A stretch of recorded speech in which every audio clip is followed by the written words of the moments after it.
కృపతో ఉంచితివా దినములన్నీ తనుగుచుండగా నీ దయతో నన్ను కాచితివా సంవత్సరము వెలుచుండగా నీ కృపతో ఉంచితివా దినములన్నీ తనుగుచుండగా నీ దయతో నన్ను కాచితివా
దేవా, నీవు నా మొక్కుబడులు అంగీకరించి ఉన్నావు.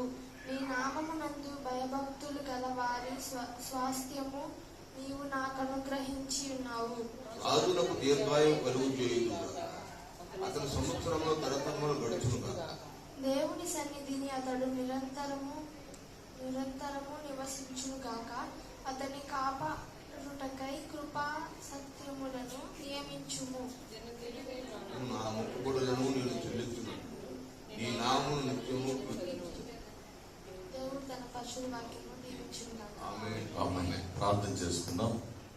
స్తోత్రం ప్రభా, స్తోత్రం దేవా, పరిశుద్ధుడా, శ్రేష్ఠ జీవాధిపతి, సర్వాధికారి, సమస్తం చూస్తున్న ప్రభా, నీ ఘనమైన శ్రేష్టమైన నామాన్ని నాయన లెక్కించలేని స్థుతి స్తోత్రాలు చెల్లించుకున్నాం దేవా. రాజువి, రక్షకుడివి, ఆశ్రయ దుర్గమైన దేవా, మీకే స్తోత్రం దేవా. గత సంవత్సరం అంతా కూడా మమ్మల్ని కాచి కాపాడు. శూన్యములో సమస్తము నిరాకారములో ఆకారము. శూన్యములో సమస్తము నిరాకారములో ఆకారము. సృజించినావు నీవు, సర్వసృష్టికర్తవు నీవు. సృజించినావు నీవు, సర్వ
ఉదయం నుంచి ఇప్పటిదాకా కాశీ కాపాడిన దేవుడా నీకే కృతజ్ఞత స్తుతులు స్తోత్రాలు నా ప్రభా.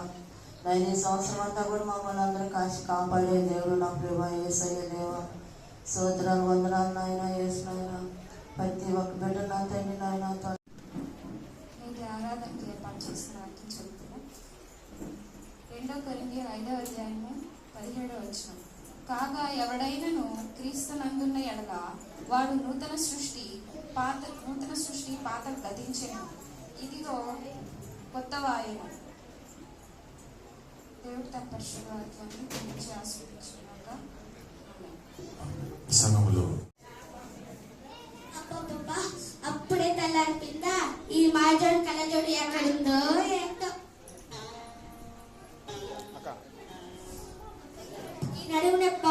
కూర్చుంటే కూర్చొనిదు, నిల్చుంటే నిల్చొనిదు, మమ్ముంటే మమ్మనిదు.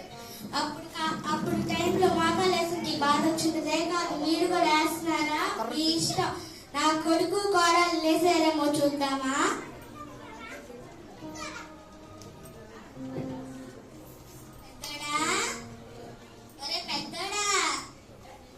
పెద్దోడా మీరేంది ఎంత వేసినా లేయట్లేదు. చిన్న కొడుకు అడగ.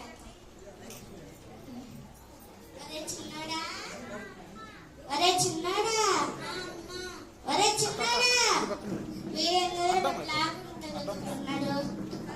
ఒరే డిప్పా,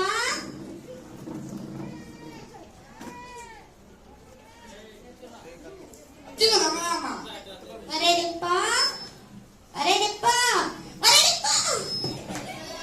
అమ్మగారు కోడి కూసి రెండు జాములు ఇంకా పాలు పితుకులేదు కదా. పో పాలు పితుకుపో. ఏమైనాలే పెళ్ళైనాకే చచ్చిపోయాడు బావుడు. ఏడాదే కాదా? ఏడాదే కదా మహానుభావుడు వాణి.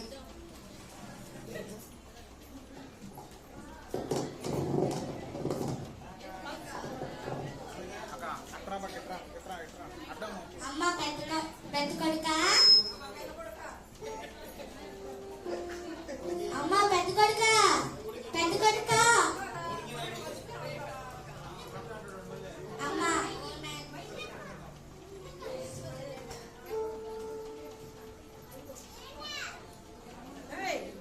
నువ్వైనా లేపమ్మా.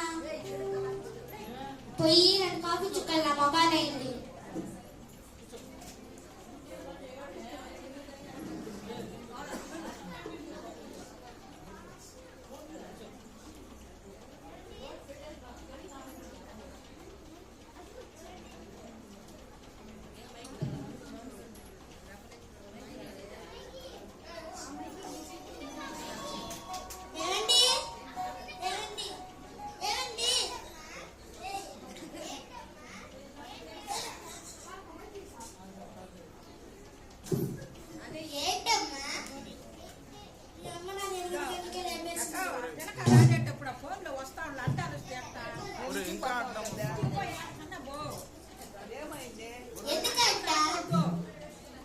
అక్క మీ అమ్మకి నేను కాఫీ పెట్టాలంట. ఇస్తే అయిపోయేదే. మీకేంలే, రాత్రంతా మీరు తాగేసి పడుకున్నారు. పని చేసుకొని నేను పడుకున్నాను. మీకేం తెలుసు నా బాధ? సరేలే.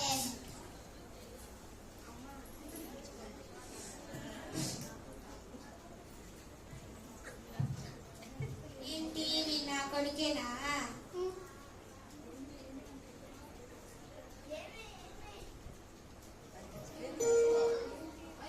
ఏంటి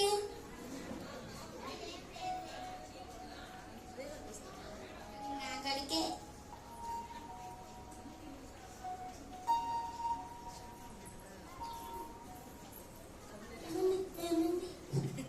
ఇంట్లో పెద్ద గొడవ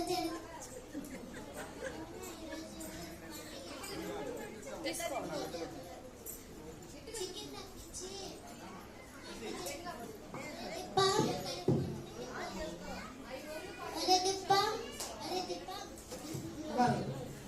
ఈ డబ్బులు తీసుకొని 2 కేజీలు చికెన్ దే.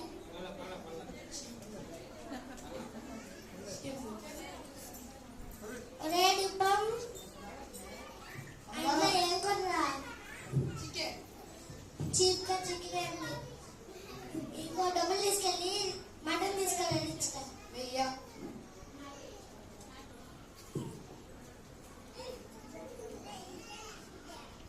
అమ్మ చిన్న కోడలా,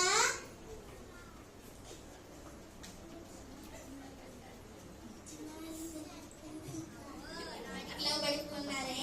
ఓ పెద్ద కోడలా, మొగలి రేకులు.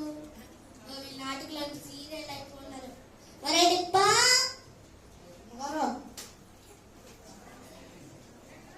ఈ డబ్బులు తీసుకొని వెళ్ళి తిన్నాక పట్టుకోరా.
సుబ్బారావు. ఎందుకు లేట్ అయింది?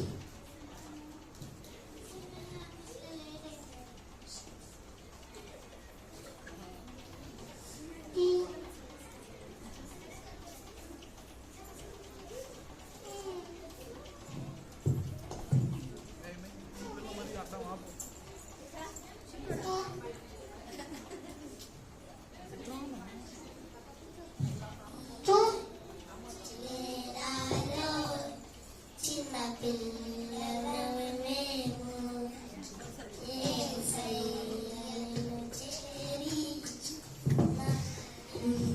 నడుచుచున్నాము.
అదే పెద్దగా మాట్లాడండి, వినిపిట్లే.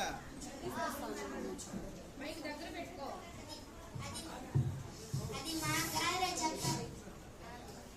మా గారే చెప్పాల్సింది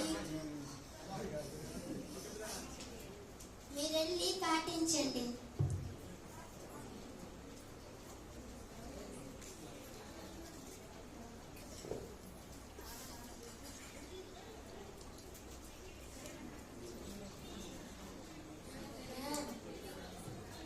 ఈరోజు సండే స్కూల్లో తన సహోదరుని దేవించువారు కొత్త గురువు చెప్పాను. సంతోషంగా ఉన్నాను నాన్న.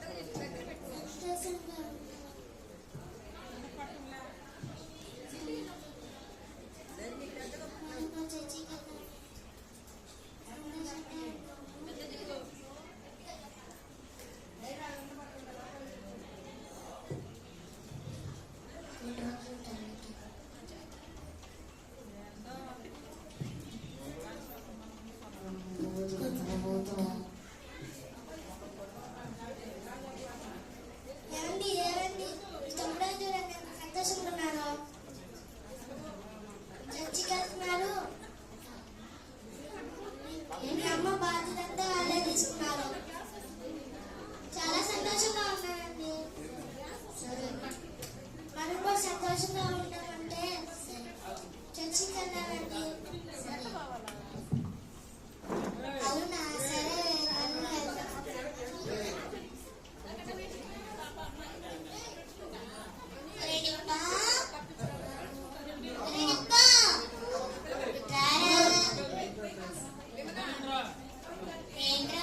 ఇంత మంచిగా మారిపోయారు.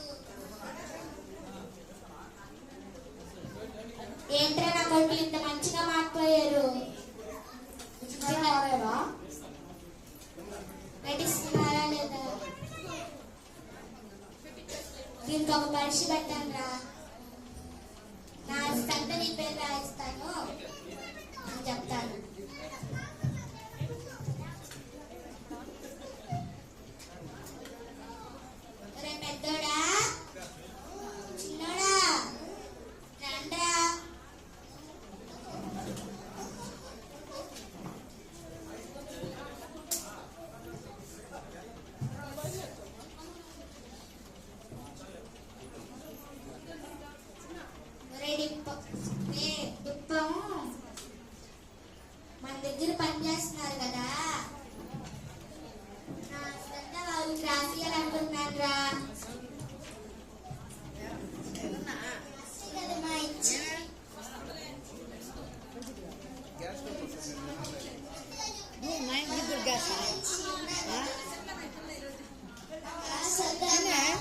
మీ అత్త కూడా ఇబ్బంది తీర్చేసే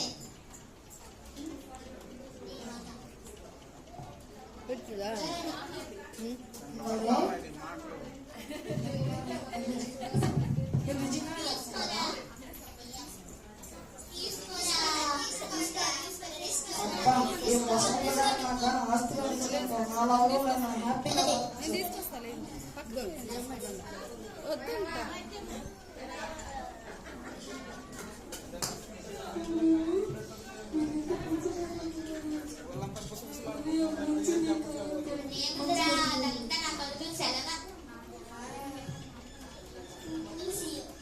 అదేం లేదమ్మా మా పిల్లంటే సెలవు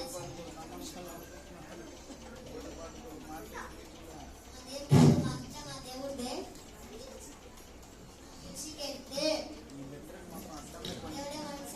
జున్ను అడ్డం లేండి వీడియో తీస్తావు అడ్డం తప్పితే ఏం రాదు ఇల్లు దేవుని ఆరాధించాలి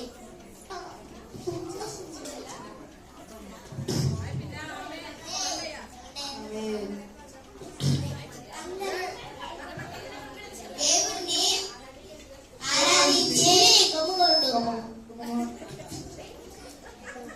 దేవుడిని ఆరాధించి అప్పించునుగాక. Praise the lord. Amen.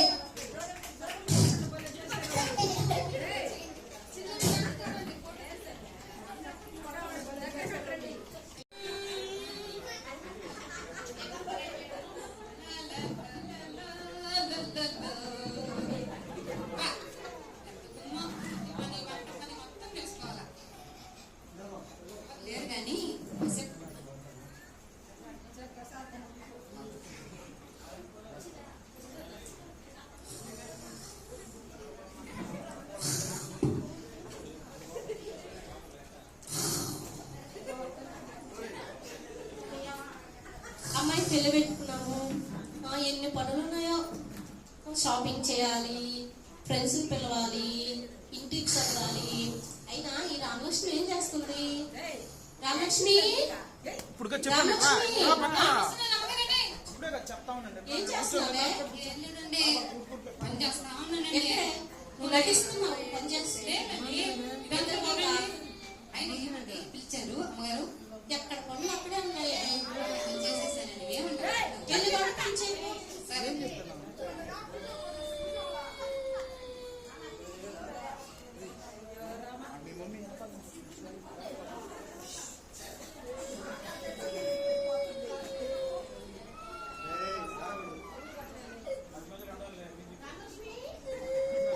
Ramalakshmi tea తీసుకురా.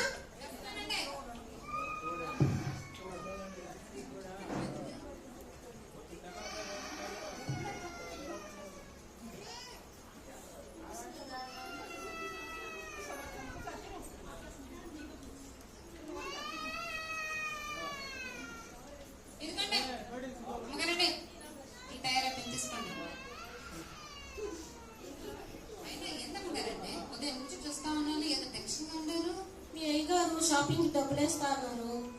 ఏది ఇంకా వేయలేదే. అయ్యో దానికేనండి, ఆలోచించబోకండి. హలో, ఎవరండి?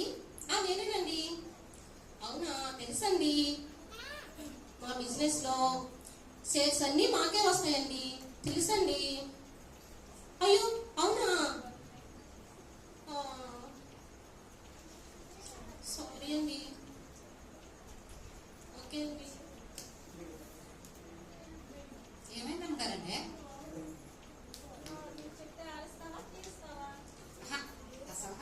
చెప్పండి, కూర్చోండి. తెలుసు కదా రామలక్ష్మి, అమ్మాయి పెళ్లి పెట్టుకున్నామని. అవునండి, బిజినెస్ లో లాస్ వచ్చింది. అమ్మాయి పెళ్లి ఎలా చేయాలి? కాదండి, చిన్న సలహా ఇస్తానండి. ఏం రామలక్ష్మి? మీ ఫ్రెండ్స్ ఉన్నారు కదండి, చాలా మంది ఉన్నారు కదండి. అదే ఫ్లాట్ బిజినెస్, డాక్టరు, సినీ యాక్టరు, మళ్ళీ ఎమ్మెల్యే గారు అందరు ఉన్నారు కదండి. వాళ్ళకి ఒకసారి కబురు పెట్టచ్చు కదా.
రాసుకుంటేనే వాళ్ళ మొహం చూడగలుగుతాము, లేదంటే లేదు. సరేలేండి, ఎందుకు వచ్చింది వాళ్ళ అది చూసుకుంటే నేను కూడా అందంగా ఉంటాను కదండి. పోవే.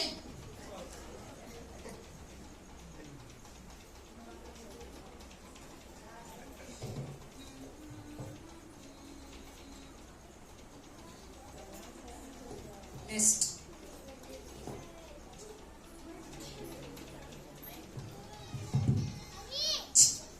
అమ్మగారండి, డాక్టర్ వచ్చారండి. మన డాక్టర్ గారు, మన ఫ్యామిలీ డాక్టర్ గారు వచ్చారు. ఏంటే నువ్వు మా ఫ్యామిలీలో కలిసిపోతున్నావా? నా ఫ్యామిలీ డాక్టర్ గారు ఎలా ఉన్నారు? అది బాగున్నావా? ఫైన్. రండి డాక్టర్ గారు, రండి డాక్టర్ గారు, మీ మూడో స్థానంలో కూర్చోండి. What are you talking? రోజుకి 4 సర్జరీలు చేసే నేను మూడో ప్లేస్ లో కూర్చోమంటాను. రెండో ప్లేస్ ఇస్తే ఇవ్వు, లేదంటే చొప్ప వెళ్ళిపోతాను. అయ్యో, ఇప్పుడు వెళ్తే నాకు సహాయం ఎవరు చేస్తారు? అది కాదు డాక్టర్ గారు. ఏసయ్యా,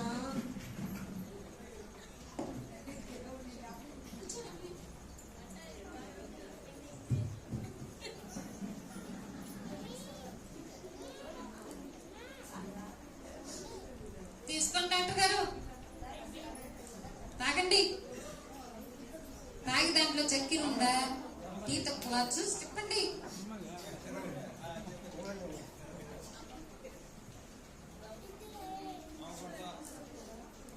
డాక్టర్ గారండి, నాదొక చిన్న మాట అండి. ఏంటో చెప్పు. ఏం లేదండి, ఈ మధ్య ఎక్కువ పని చేస్తున్నానండి, ఎక్కువ తింటున్నానండి, అయినా ఆకలి ఎట్లేదండి. విజయ, విజయ, అడిగితే ఏమో తిడతాడు. విజయ, ఏంటి మీ పని మనిషి ఏదో పిచ్చి పిచ్చిగా ఏం మాట్లాడావే? నేనేమనలేదండి, ఎక్కువ తింటాను ఆకలి ఎట్లేదని అన్నా. డాక్టర్లుగా పుడితే చాలు, ఒంట్లో ఉన్న రోగాలన్నీ గుర్తొస్తాయి. పని చేసుకోవో.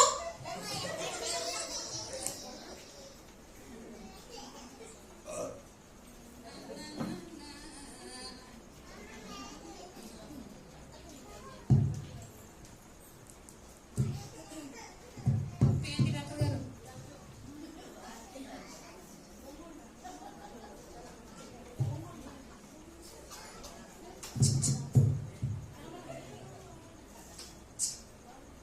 అమ్మగారండి, ఏంటా లక్ష్మి? 5 సంవత్సరాలు ఒకసారి నుంచి పెడతారే ఎమ్మెల్యే గారు వచ్చారండి. అనకే, అది కానీ నిన్న తనకు ఇద్దరిని జైలు పెడతాది. అదిగోండి వచ్చారు. రండి ఎమ్మెల్యే గారు, రండి. రండి ఎమ్మెల్యే గారు, రండి రండి. కొండ గుర్తుకే మన ఓటు. రండి ఎమ్మెల్యే గారు, 4వ స్థానంలో కూర్చోండి. ఏమి నా 4 మీటింగ్లు వదులుకొని నేను ఇస్తే నాకు 4వ స్థానం ఇస్తావా? ఇస్తే 3వ స్థానం ఇవ్వు, నాకు వచ్చిన దాన్ని వెళ్ళిపోతా. అది కాదు ఎమ్మెల్యే గారు, ఇవిడంటే నాకు సహాయం ఎవరు చేస్తారు? ఏసై మళ్ళీ అడగాల. అయినా మన ఏసీయే కదా, ఒప్పుకుంటారులే. ఏసయ్యా, రండి ఎమ్మెల్యే గారు, 3వ స్థానంలో కూర్చోండి.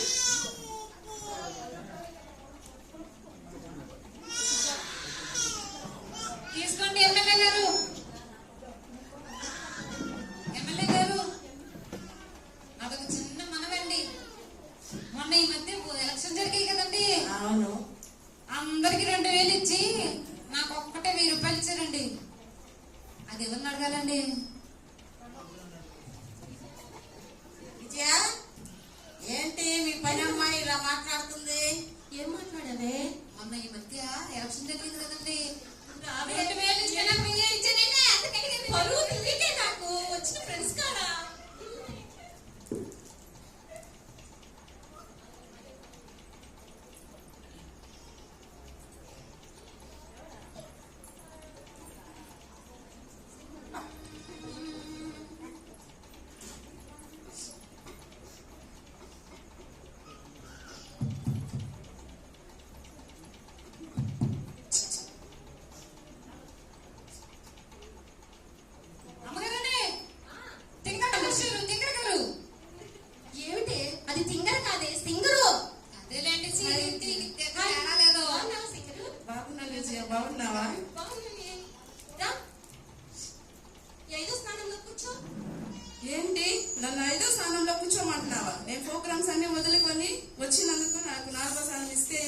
నేను వెళ్ళిపోతాను.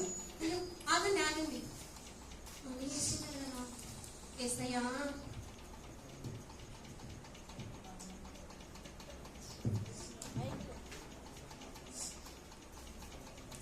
రండి.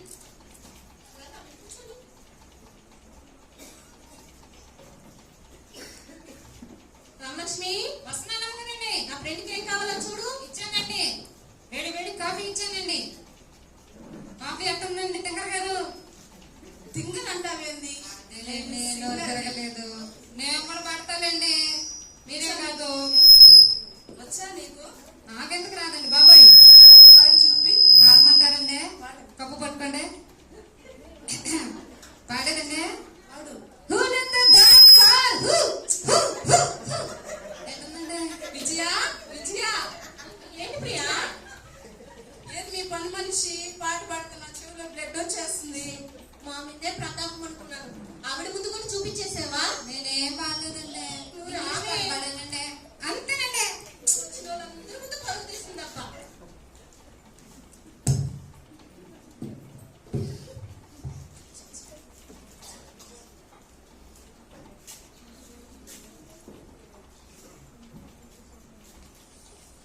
నేను మళ్ళీ చేస్తాను. మా ఫ్రెండ్ వాళ్ళ ఇంటికి వచ్చాను. ప్రకాష్ ప్రకాష్ రామలక్ష్మి, ఎవరు కనుక్కుంటున్నారు చూడు. అమ్మగారండి, ప్లాంట్ బిజినెస్ మేడం వచ్చారండి. అవునా? రండి అమ్మగారు. స్పెషల్ గా వచ్చిందా? అవునండి. హాయ్ విజయ. హాయ్, బాగున్నావా? బాగుంది విజయ. ఒక నిమిషం విజయ. ఏయ్, వాళ్ళ స్థలం వీడికి, వీడి స్థలం వాడికి అమ్మేసి సాయంత్రం పక్క డబ్బులు నా అకౌంట్ లో పడిపోవాలి, సరేనా? పోయింది. రావే, కూర్చో. ఎలా ఉన్నావు? బాగున్నాను విజయ. యాడ స్నానంలో కూర్చో. ఏంటి 5వ స్థానంలో కూర్చోవాలా? నేను ఎలా అనుకున్నా? రియల్ ఎస్టేట్ నన్ను కనీసం 5వ స్థానంలోనే పెట్టాలి, లేదంటే వెళ్ళిపోతాను. ఆగు ఆగువే. ఇదైతే నా సహాయం ఎవరు చేస్తారు? ఏసయ్యా, కూర్చోవే. ఆరో స్థానంలో కూర్చో. రామలక్ష్మి, అమ్మగారండి, నా ఫ్రెండ్ వచ్చింది, ఏం కావాలో చూడు. కాఫీ తీసుకోండి అమ్మగారు. అమ్మగారు, చెప్పు. చిన్న మాట. చెప్పు. ఈ స్థలం వాడిది, వాడి స్థలం వీడిది అమ్మేస్తారు కదండి. ఆ, అట్లాగే దాంట్లో ఒక మొక్క ఏంటి? ఏంటి? ఒక మొక్క. అదే బిస్కెట్ అనుకున్నావు, ఒక ముక్కి అంటున్నావా? సరేలేండి, ఒక చిన్న గుడి తీసుకుంటానండి. గుడిసెనా? విజయ, విజయ, కప్పెట్టండి. ప్రియ, ఏంటి మీ పని మనిషి ఒక బిస్కెట్ ముక్కడి నన్ను ఈజీగా అడిగేస్తుంది. ఏమిటే? ఒక ముక్కి పని. గుడిసె అడిగా, గుడిసండి, గుడిసె. అది అలానే మాట్లాడుతుంది. నువ్వేమనుకోకే. సరే. పదవే, పద. ఏం మాట్లాడో తెలియదు.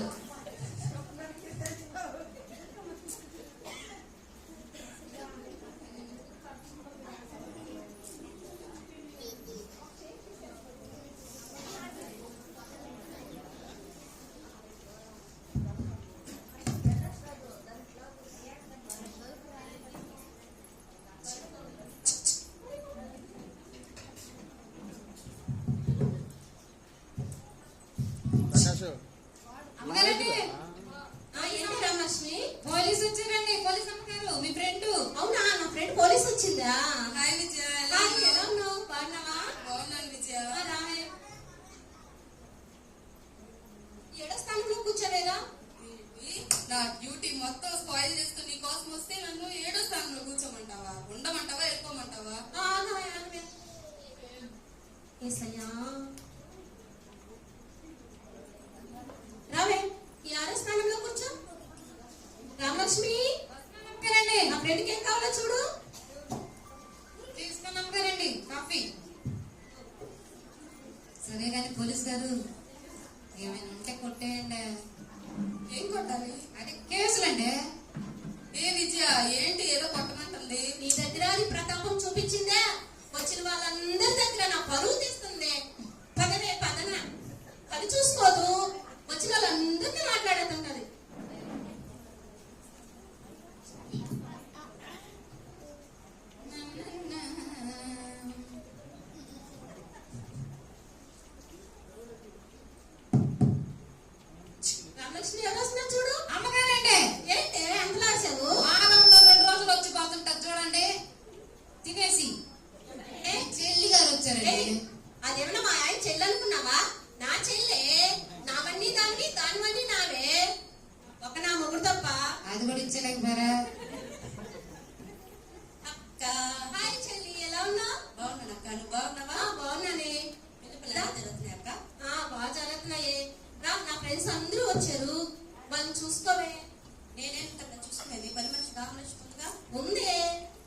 నా ఫ్రెండ్స్ కదా, నువ్వు చూసుకుంటే బాగుంటదని చూసుకోవే. ఎక్కడ కూర్చునేదక్క? ఎక్కడైనా ఇల్లంతా నీదేనే, ఎక్కడైనా కూర్చో. ఇక్కడ కూర్చుంటానక్క. కూర్చోవే. కొంచెం వేస్తారా?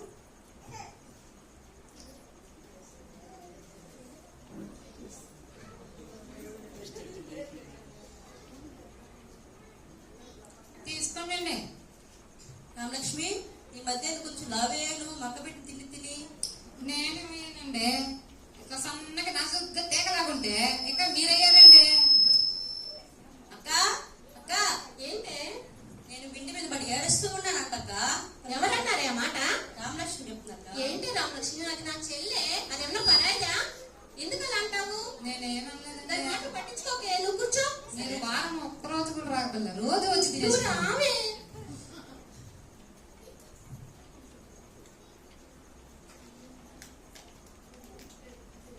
వచ్చిన మీ అందరికీ ధన్యవాదాలు.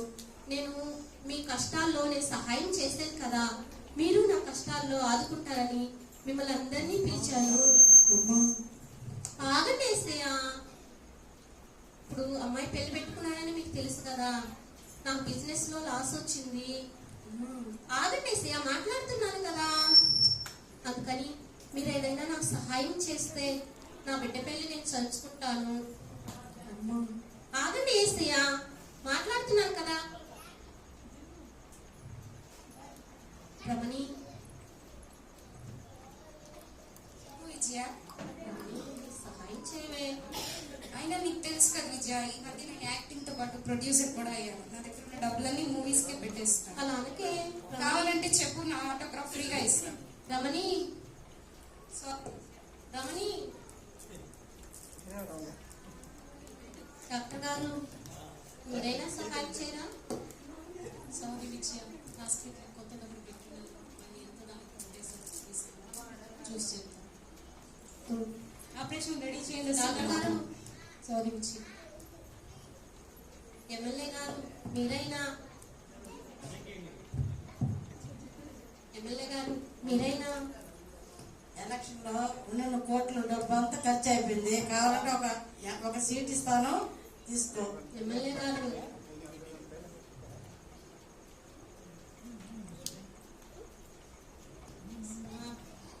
నువ్వైనా సహాయం చేయవే. ప్రోగ్రామ్స్ ఈ మధ్య ఏం రావట్లేదు. సుమా,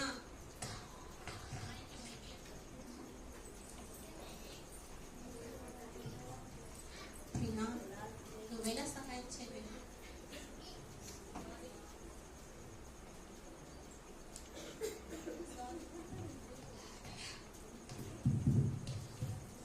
సారీ విజయ, ఈ మధ్య ఫ్లాట్ బిజినెస్ లో బాగా నష్టం వచ్చేసింది. ప్రియా,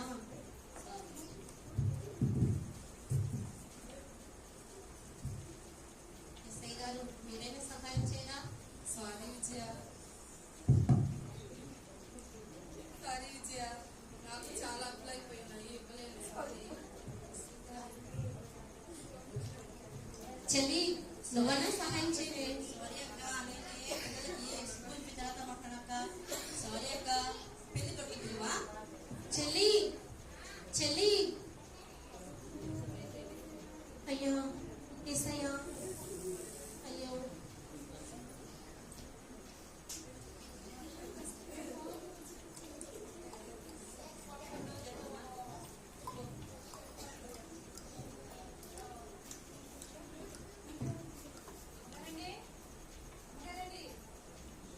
మైక్ రావట్లేదు, ఇంకో మైక్ అక్కడండి, ఏం రామలక్ష్మి? ఏమక్కడండి అలా ఉన్నారు డల్గా? నీకు చెప్తే ఆరేస్తావా, తీరుస్తావా? చెప్పండి, ఏమైందండి?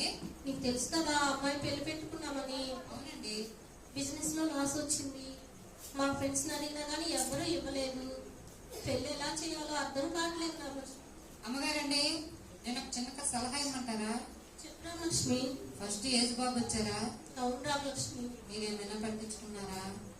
లేదు రామలక్ష్మి. మీరు మీ మిత్రులను నమ్మారు, వాళ్ళకి ఎన్నో ఖర్చు పెట్టారు, ఏదేదో చేశారు. ఒక్క ఏజ్ బాబును మాత్రం మీరు ఏం అడగలేదే నోరు తెరిచి? అవును రామలక్ష్మి. ఒక్కసారి అడిగి చూడండి. ఏ మొహం పెట్టుకొని అడగమంటావు రామలక్ష్మి? ఏసై దగ్గర అవేం ఉండవండి. ఎలాంటి వాళ్ళనైనా ఆయన క్షమించే హృదయం ఉందండి. ఒక్కసారి లోపలికి పోయి ప్రార్థన చేసుకుని వేడుకోండి, ఆయన మీకు అన్ని తీరుస్తారు. అవునా రామలక్ష్మి? అలాగే వెళ్ళి తలుపు వెయ్యి, నేను ప్రార్థన చేసుకుంటాను. సరేనండి.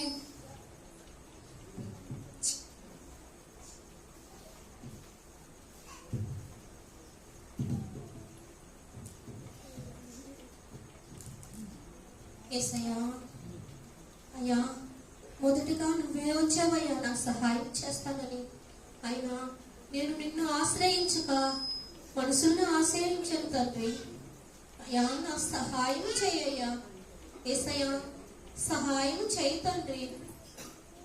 యేసయ్యా అయ్యా సహాయం చేయి దేవా.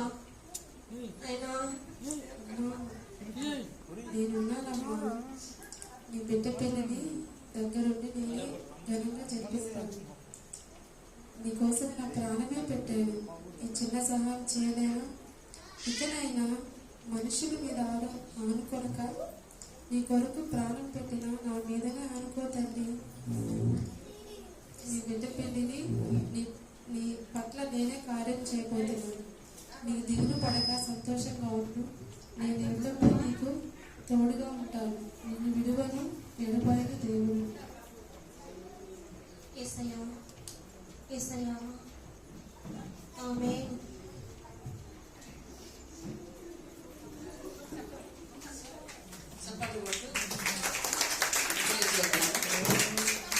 దేవుణ్ణి ఆశ్రయించుట గురించి మన వాళ్ళు వేసిన స్కిట్ చూసి మరొకసారి ప్రోత్సహిద్దాం. మరొకసారి ఇంకా ఎన్నెన్నో స్కిట్. అందరికీ వందనాలు. వందనాలు వందనాలు చెల్లించుకున్నాము తండ్రి. ఎడారి వంటి జీవితాన్ని ప్రభా మధుర పాలన చేయబడాలని కొందనాలు తండ్రి. అరణ్యంలో త్రోవ కలిగించేవాడాన్ని కొందనాలు. మా అనుభవాన్ని మధురంగా మార్చుదేవాన్ని కొందనాలు. మృతులు సజీవులుగా లేపబడానికి స్తోత్రమయ్యా, స్తోత్రమయ్యా, స్తోత్రమయ్యా. అద్భుతాలు చేయడానికి స్తోత్రము, స్తోత్రము, స్తోత్రము తండ్రి. ఆశ్చర్యకరా జరిపించడానికి స్తోత్రము, స్తోత్రము, స్తోత్రమయ్యా. అవును తండ్రి, ఎవరెవరు క్రీస్తు చేసినందున వాడు నూతన సృష్టి అని సెలవుచ్చిందేవానికి స్తోత్రమయ్యా. అయ్యా మాకందరికీ అంటే అనుభవంలో మీరు నా తండ్రి ప్రభు నడిపించి ఈ సంవత్సరం అంతా మీరు తోడుగా బలపరిచి మీరు మండే పొందమని నిలబడి మీ దాసురాన్ని ప్రవేశించక మరుగుపరిచి నాతో మా అందరితో మీరు మాట్లాడి మాకు కావాల్సిన ఆత్మీయ ఆహారం మాకు అందించమని యేసు నామములో ఈ స్తుతి ఆరాధన మీకు సమర్పిస్తున్నాను తండ్రి. హల్లెలూయా, హల్లెలూయా, హల్లెలూయా. పరిశుద్ధ గ్రంథం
సమయంలో సమయం ఎక్కువైంది కనుక ఈ సమయాన్ని మధ్యలో వాక్య సందేశానికి పిలువబడినప్పుడు సంతోషంగా అంగీకరించి మన సంఘానికి రావడానికి సంతోషంగా అంగీకరించారు. సిస్టర్ గారికి ఈ సంఘాన్ని అప్పు చెప్తున్నాం. అందరూ శ్రద్ధగా వాక్యం విందాం. పిల్లలంటూ ఇటు తిరగకూడదు, ఒకదాన్ని కూర్చోవాలి.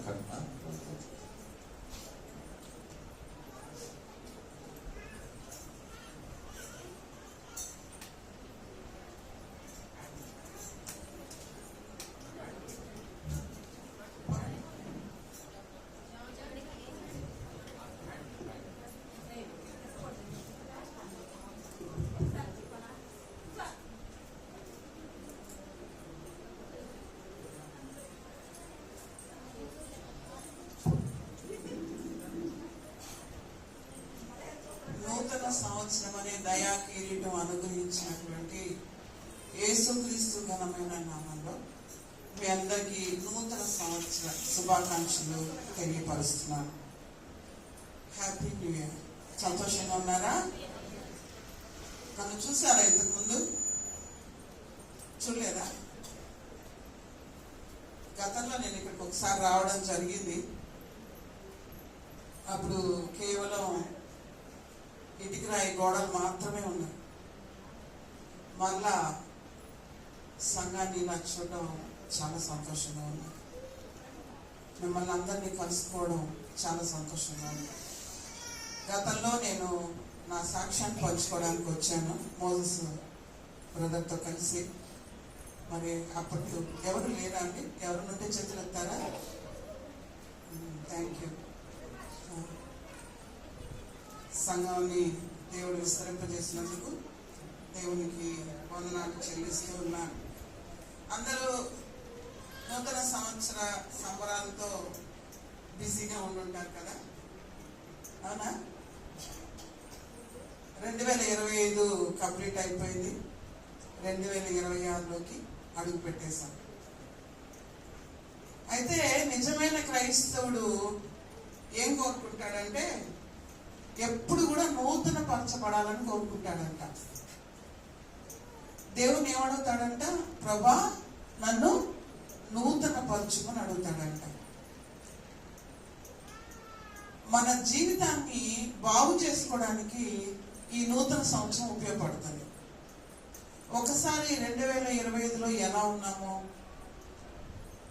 ఎలా గడిచిందో, మన ఆత్మీయ జీవితం ఎలా ఉండిందో, మన వ్యక్తిగత జీవితం ఎలా ఉండిందో, కుటుంబ జీవితం ఎలా ఉండిందో, మనం చేస్తున్నటువంటి మరి పనుల్లో ఏమైనా అభివృద్ధి ఉండిందా, ఏమైనా లోటుపాట్లు ఉన్నాయా, మన వ్యక్తిగత జీవితంలో ఏదైనా లోపాలు ఉన్నాయా, వాటిని ఒక్కసారి రీకలెక్ట్ చేసుకొని మన జీవితాన్ని మరలా కరెక్ట్ చేసుకోవడానికి న్యూ ఇయర్ మనకు చాలా హోప్ఫుల్గా ఉంటుంది. వాస్తవంగా మారాల్సింది క్యాలెండర్ కాదు, క్యారెక్టర్. తిథులు మరి డేట్లు సంవత్సరాలు కాదు, మారాల్సింది మనిషి హృదయం, మన జీవితం మారాలి. Happy new year happy new year అని చెప్పుకుంటా ఉంటాం కదా. ఇక్కడ ఒక విషయం గుర్తు చేసుకోవాలి. దయచేసి పిల్లల్ని కొంచెం డిస్టర్బ్ చేయకుండా తలలు కొంచెం జాగ్రత్తగా పెట్టుకుంటానని ఆశిస్తూ ఉన్నాను. ఎందుకంటే దేవుని వాక్యం చాలా శ్రేష్టమైనది. మనం చాలా జాగ్రత్తగా వినవలసిన వారు విన్నాం. మరి చంటి పిల్లల్ని అయితే వదిలేండమ్మా, పర్వాలేదు. చంటి పిల్లల్ని వదిలేండి, నో ప్రాబ్లం. గుడ్ బాయ్స్, మంచి పిల్లలు చెప్పిగానే విన్నారన్నమాట. మరి ఏమనుకున్నాం? కొత్త సంవత్సరం మన మార్పు రావాల్సింది హృదయంలో అనుకుంటూ ఉన్నాం. న్యూ ఇయర్ వచ్చింది, న్యూ ఇయర్ వచ్చిందని. కానీ ఇక్కడ ఒక విషయం, సంవత్సరాలు మారే కొద్దీ కొన్ని మార్పులు వస్తాయి. ఏంటో అది? వయసులో, కాలంలో. అవునా? వయసు పైబడుతుందా? మన జీవితంలో కూడా కొన్ని మార్పులు అనేది వస్తాయా? ఒక సంవత్సరం గడుస్తూ ఉందంటే మన ఆయుష్ ఒక సంవత్సరం తగ్గిపోయింది. ఒక సంవత్సరం గడిచిపోయిందంటే మనం దేవుని దగ్గరికి వెళ్ళడానికి ఒక అడుగు ముందుకేసామని అర్థం. ఒక్కొక్క అడుగు వేసుకుంటూ ఎప్పుడైతే ఆ అడుగులు పూర్తవుతాయో అప్పుడు తండ్రి అయిన దేవుని సన్నిధికి చేరుతాం. మన చుట్టూ చాలా మంది ఉన్నారు, చాలా మంచి వాళ్ళు కూడా ఉన్నారు. కానీ ఇంతవరకు దేవుడు మనల్ని ఆరోగ్యాన్ని ఇచ్చి, అన్ని విషయాల్లో క్షేమాన్ని ఇచ్చి, భద్రతనిచ్చి, హాస్పిటల్ పాలు కాకుండా మనల్ని ఇక్కడ చేర్చింది దేవుడు. ఇక్కడ మనం అందరం కలిసి దేవుని ఆరాధించే గొప్ప సమయం మనకి ఇచ్చిన దేవునికి ఎంతైనా కృతజ్ఞతలు చెల్లించవలసిన వారుగా మనం ఉన్నాం. మనందరికీ కొత్త విషయాలు చాలా ఇష్టం. కొత్త ప్రదేశాలు, కొత్త బట్టలు. చిన్నపిల్లలు కూడా స్కూల్ క్లాస్ మారంగానే, కొత్త బుక్స్ రాగానే చదువుతారో చదవరో అవతల విషయం, కానీ ఆ కొత్త బుక్స్ చూసుకొని చాలా మురిసిపోతారు. దేవుడు పై రూపాన్ని చూడు, మనం ఎంత మంచి బట్టలు కట్టుకున్నాం, ఎంత చక్కగా రెడీ అయ్యామనేది చూడు, కానీ దేవుడు మన అంతరంగాన్ని చూస్తాడు. మీకు తెలిసే ఉంటుంది, పాము తన కుబుసాన్ని సంవత్సరంలో 3-4 సార్లు విడుస్తుందని విన్నాను. నాకు కరెక్ట్గా తెలియదు, కానీ కుబుసాన్ని అయితే విడుస్తుంది తెలుసు. తన శరీరం పై పొరని తీసి మళ్ళీ ఫ్రెష్గా అవుతుంది, కానీ దాన్ని స్వభావం అయితే మారదు. తనలో ఉన్న విష స్వభావం అలాగే ఉంటుంది. కానీ మనమైతే అలా ఉండకూడదు. జీవితాలు గడిచే కొద్దీ, సంవత్సరాలు గడిచే కొద్దీ మన స్వభావం మారుతూ దేవుడు కోరుకున్న స్వరూపంలోనికి మారాలి. ఏదైనా తోటలో మానవుడు కోల్పోయినటువంటి ఆ మహిమా స్వరూపాన్ని తిరిగి మళ్ళా సంపాదించుకోవడానికి రోజులు, వారాలు, నెలలు, సంవత్సరాలు పడుతూ ఉంది. ఏ రోజైతే దేవుడు కోరుకున్నట్టుగా నువ్వు నేను మారుతామో, ఒక్క నిమిషం కూడా దేవుడు ఇక్కడ ఉంచుడు. బిడ రెడీ, పదమన్నింటికంట. సో ఇంకా మనం సజీవ లెక్కలో ఉన్నామనంటే రెండే విషయాలు. ఏంటంటే దేవుడు మన మీద పెట్టినటువంటి ప్రణాళిక పూర్తి కాలేదు. రెండోది, దేవుడు కోరుకున్నట్టుగా మనం మారలేదు. ఏంటంటే మళ్ళీ చెప్తామా, దేవుడు మన మీద ఏర్పాటు చేసినటువంటి ప్రణాళిక నెరవేరలేదు, మొదటిది. రెండోది, దేవుడు కోరుకున్న స్వారూప్యంలోనికి మనం మారలేదు. అయితే ఈరోజు దేవుడు మనకి ఇచ్చినటువంటి వాక్య భాగంలోకి వస్తాం. బైబిల్ ఉన్న వాళ్ళు ప్రతి ఒక్కరు కూడా బైబిల్ తెరవలసిందిగా కోరుతూ ఉన్నాను. ఇవాళ కొంచెం వాక్యాలు ఉంటాయి. అవకాశం ఉన్న వారు కొంచెం వేగంగా చదవగలిగిన వారు అందుకొని చదవాల్సిందిగా కోరుతూ ఉన్నాను. 2 కొరింథీయులకు రాసిన పత్రిక 5వ అధ్యాయము 17వ వచనం చదువుతారా? కాగా ఎవడైనను క్రీస్తునందున్న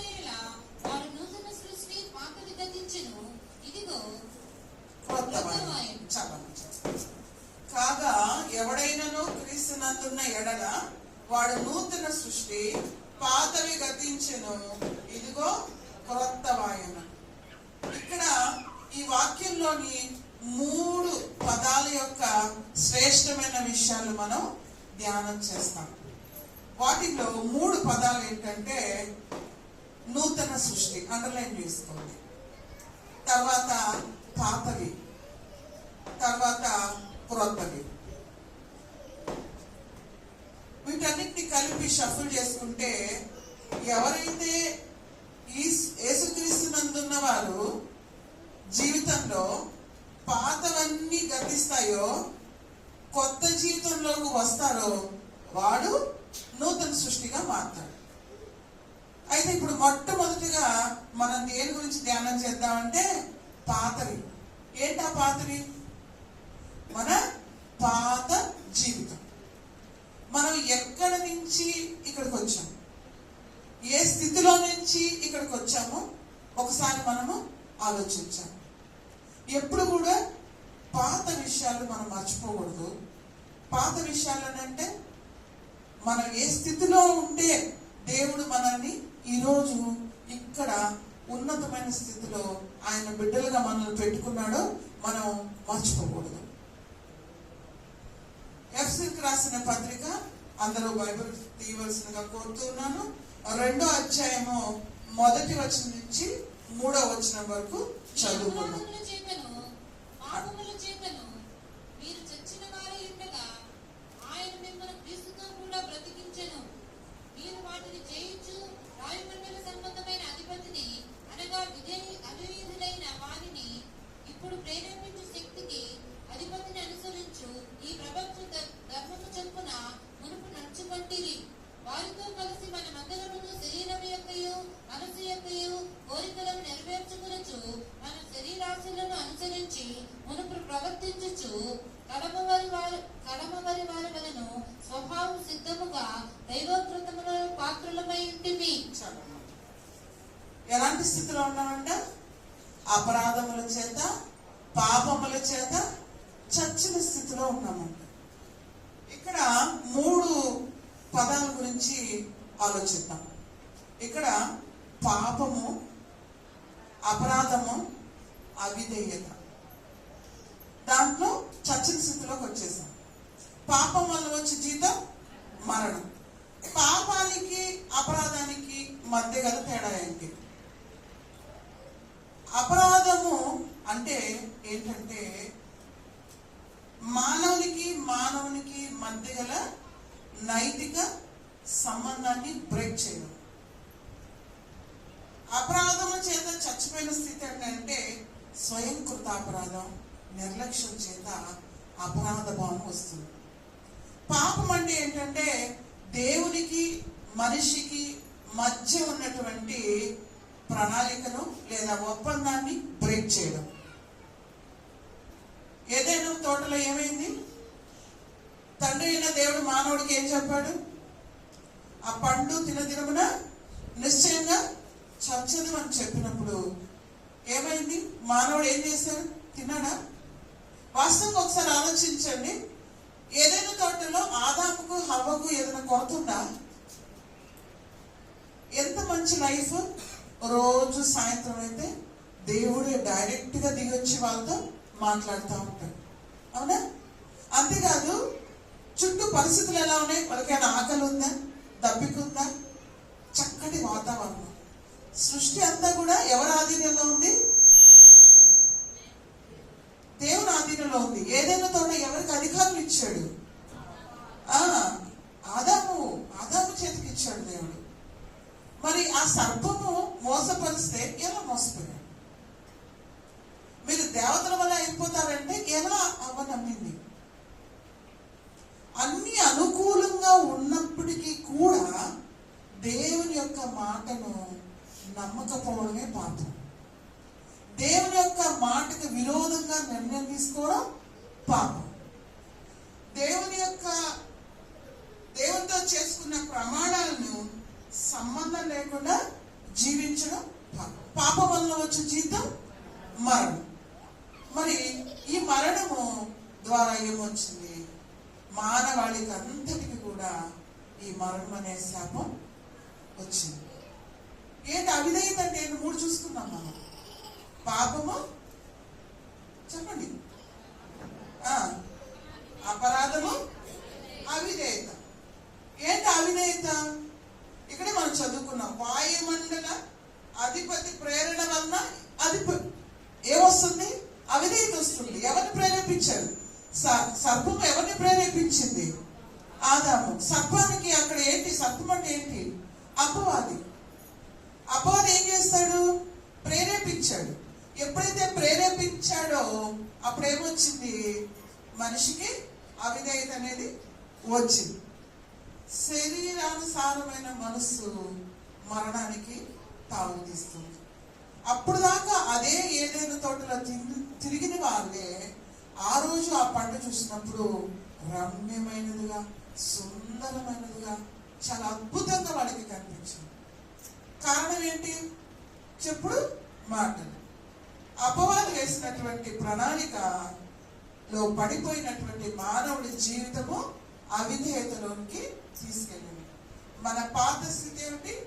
శరీరాశ, నేత్రాశ, జీవపు డంబపు స్థితి.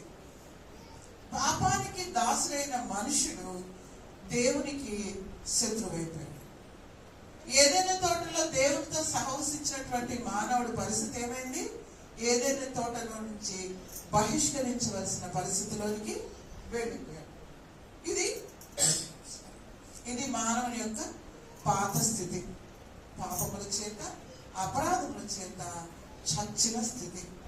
మనమందరము కూడా క్రీస్తుని ఎరగనప్పుడు, క్రీస్తులో లేనప్పుడు, క్రీస్తుని సొంత రక్షకుడుగా అంగీకరించినప్పుడు పాత జీవితం ఎలా ఉండిందంటే రోతగా ఉండింది. దేవునికి దూరంగా ఉన్నాం, శత్రువులుగా ఉన్నాం, ఏ మాత్రం కూడా దేవునికి ఇష్టలుగా లేవు. ఇది ఈ పాత స్థితిని దేవుడు ఎలా మార్చాడో చూద్దాం. ఎఫ్సీ రాసిన పత్రిక ఇప్పుడు మీరు అలాగే ఉండండి. 3 దాకా చదివాం కదా. 4వ వచనం ఒకసారి చదువుకుందామా? అయినను దేవుడు కరుణా సంపన్నుడై ఉండి మనము మన అపరాధముల చేత చచ్చిన వారము ఎండినప్పుడు సైతము మన ఎడల చూపిన తన ప్రేమ చేత మనలను క్రీస్తుతో కూడా బ్రతికించెను. కృపచేత మీరు రక్షింపబడినై ఉన్నారు.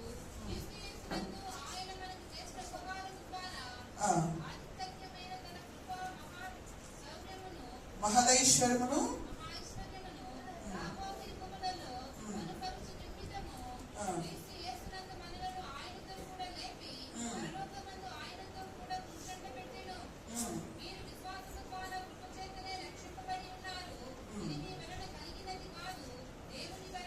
చాలమ్మా కదా. మనం ఏ స్థితిలో ఉన్నాము? పాపముల చేత అపరాధముల చేత చచ్చిన స్థితిలో ఉన్నాము. ఈ యుగ సంబంధమైన దేవత మన మనోనేత్రాలకి గుడ్డితనం కలగజేసి దేవుని గుర్తించలేని స్థితిలో మనం ఉన్నాము. అయితే ఆ స్థితిని మార్చడానికి దేవుడు కరుణా సంపన్నుడైంది మనల్ని దేవోగ్రత నుంచి తప్పించి, దేవుడి ప్రేమ చేత శిక్ష నుంచి తప్పించి, దేవుని కృప ద్వారా నరకాన్ని రక్షించాడు. పాపం వల్ల వచ్చే జీతం మరణం అయితే మరణానికి పర్యవసానం ఏంటి? నరకం. అవునా? యేసుక్రీస్తు నందున్న వారికి ఏ శిక్షా విధి లేదు. యేసుక్రీస్తుని అంగీకరించిన వారికి పరలోకం అయితే, యేసుక్రీస్తును తిరస్కరించిన వారికి ఏం కలుగుతుంది? నరకం. అయితే ఈరోజు మనం అందరం కూడా యేసుక్రీస్తుని ఎప్పుడైతే అంగీకరించామో మనకందరికి కూడా ఆయన యొక్క నిత్య రాజ్యానికి వారసులకు మనం అర్హులుగా మారబడ్డాం. దీనికి ఏం చేయబడ్డారు? దీనికి యేసు ప్రభువుల వారు ఏం చేశారు? ఆకాశమైన సింహాసనము, భూమి అయిన పాదపీఠము. ఒక్కసారి మనం ఊహించుకుంటే, ఒక గ్లోబ్ ఇంత అనుకుంటే గ్లోబ్ లో మనిషి ఎంత ఊహించగలరా? ఒక నలుసు అనుకున్నాం. ఈ నలుసు అనే మరియ గర్భంలో దేవుడైన యేసుక్రీస్తు మానవ రూపంలోకి వచ్చాడు అంటే ప్రతి బిడ్డ ఆరంభ దశ ఒక చిన్న కణమైన ఒక చిన్న భిన్నం. ఏంటి అంత గొప్ప దేవుడు నీ కోసం నా కోసము ఆయన స్థితిని తగ్గించుకొని అంతగా అసలు ఇమేజిన్ చేయండి. మీరు ఒకసారి ఊహిస్తారా? అంతగా తగ్గించుకున్నాడా? మనమేమైనా మంచోడమా? మనమేమైనా ఉత్తములమా? మనలో ఏదన్నా ఉందా? నరుడి హృదయం ఎలా ఉంటుందమ్మా? మోసకరమైంది, చెడుతనంతో నిండిపోయి ఉంటుంది. మీరు ఆదికాండంలో మీరు ఒక్కసారి చూసారంటే పాపం వచ్చేటప్పటికే ఆదికాండము 1వ అధ్యాయము దేవుడు ఎంత గ్రాండ్ గా ఆయన సృష్టి క్రమాన్ని చేసిన తర్వాత పాపం ఎప్పుడు ప్రవేశించిందమ్మా? ఒక్క పేపరు అంతే. 3వ అధ్యాయంలోకి వచ్చేసరికి ఏమొచ్చేసింది? పాపం వచ్చేసింది. దేవుడు దానికే మనిషిని నిర్ణయించి పుట్టించాడా? ఫలించి అభివృద్ధి చెంది భూమిని నిండించి విస్తరించి యాలమని మానవుడికి ఇస్తే ఏం చేశాడు మానవుడు? ఇంత పెద్ద జీవ గ్రంథంలో ఒకే పేపర్. చరిత్ర మారిపోయింది. దేవుడి యొక్క చిత్తానికి విరోధంగా మనిషి ఒక్క పేపర్ మారంగానే పాపంలో పడిపోయాడు. దేవుడు అంతగా ఆయన తగ్గించుకొని వచ్చాడంటే ఎంతగా మనల్ని ప్రేమించాడు. పోనీ ఆయన భూమి మీదకి వస్తే ఆయన ఉండడానికి ఎక్కడ స్థలం ఉందా? లేదు. చివరికి ఆయన అద్భుతాలు చేసి అనేక కార్యాలు చేస్తున్నప్పుడు ఆయన ఏమనేశారు? బయల్జెబూలు దయ్యం వలన చేస్తున్నాడు అన్నారు. చివరికి ఏ పాపము చేయనటువంటి ఆయన్ని సిలువకి వేసి ఆయన్ని శిక్షించి చంపి మానవుడు చేసిన ప్రతిఫలం ఇదే. మనల్ని కాపాడడానికి వచ్చిన మానవుడికి దేవుడికి చేసిన గిఫ్ట్ ఏంటంటే మానవుడు సిలువ. కానీ సిలువ మన క్రైస్తవ జీవితానికి కేంద్రం. సిలువ లేకపోతే మనం లేము. సిలువ లేకపోతే బైబిల్ లేదు. సిలువ లేకపోతే నువ్వు నేను ఇక్కడ చేరవలసిన అవసరమే లేదు. ఆ సిలువ దగ్గరికి ఎప్పుడైతే యేసు ప్రభువుల వారు సిలువ మీద మన కొరకు ఆయన చనిపోయారో, ఆయన మన పాపాలన్నిటికీ శిక్ష అనుభవించేశారు. ఈరోజు ఏ మరణానికి మన మీద అధికారం లేదు. ఉందా? సాతాన్ని ఓడించాడా? ఓడించాడు. వాడు తల చిన్న కొట్టాడా? ఒక్కసారి ఆదికాండం 3:15 ఒకసారి చదువుతాడా?